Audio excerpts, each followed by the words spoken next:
Gagawa ulit ako ng tutorial Tutorial paano maghimay ng ang dahon ng malunggay. Tuturuan ko kayo kung paano mabilis at saka kung paano maubos agad yung dahon niya. Sa dami nito. Dami nito. Kaya tapusin niyo yung video kasi nga mas marami matutunan dito. Ito meron ako rito. So mag-start na tayo Kaya welcome to my vlog.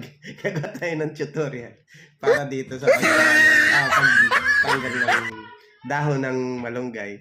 Sa umpisa, gagawin ninyo para mas exciting is isa-isahin ninyo yan para mas mabilis ang ang matapos kasi matagal to dahil 'di ba isa-isahin mo nga yan. So ang gagawin natin, ito pinapakita ko sa inyo is ito yung pangmadalian kaya kahit isa-isahin natin to is dahil syempre nagba-vlog ako, syempre yung minuto, yung oras ang aking inabilang dito. Syempre hindi naman itong dahon ng malunggay.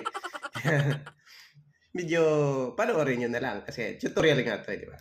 So, para mabilis, ito, wag mong uubusin yung bawat isang dahon. Kukunin mo lang yung medyo malaki-laki. Tapos, syempre, tinatamad ka na dahil medyo mahaba-haba na yung madami-dami na. So, tatanggal, ilalagay mo na yun doon. Tapos, sa dami naman ito, siguro magsasawa ka nga. So, dahil nga nagbo-vlog ako, gusto niyo naman madalian, wag mo nang isisahin. Gaganyanin mo na ngayon yan, hihilahin mo na ngayon yan, di ba? Ang bilis. So, kabilaan yan. Siyempre, marami-rami na rin ito dahil ang lulutuin ko lang naman konting isda. Magsasabaw ako ng sapsap. So, siyempre, ganyan lang ang pag di ba? Ang bilis na, ganyan. Kung gusto niyo. Ngayon, yung maliliit na to, wag na itong isama. Pwede mo naman itong kainin. Nang hilaw lang. So, ganito ulit. Kukuha ko ulit dito. Kasi madami-dami ito madami-dami ito. Kaya, ganyan yan. Ihilahin mo na yan para mapabilis. So, syempre, habang tumatagal, itong tutorial ko, ako naman yung natatagalan niya dito sa ginagawa ko. Kaya ang gagawin ko, marami na to, itigil na natin to. Kasi nga, madami na. So, salamat sa mga nagtiyagang manood sa akin.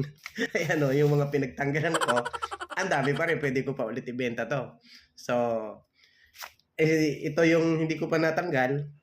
Ang gagawin ko dito, ilalagay ko ulit ito sa sa plastic. Ayan. At idadaling ko ulit doon sa palengke para baka may sakaling bumili ulit. Kasi hindi naman siya halata. So, ganyan ang matutunan nyo sa akin dito sa vlog ko na to. Kaya ito, thank you for watching. Sa susunod ulit na tutorial samahan nyo ako.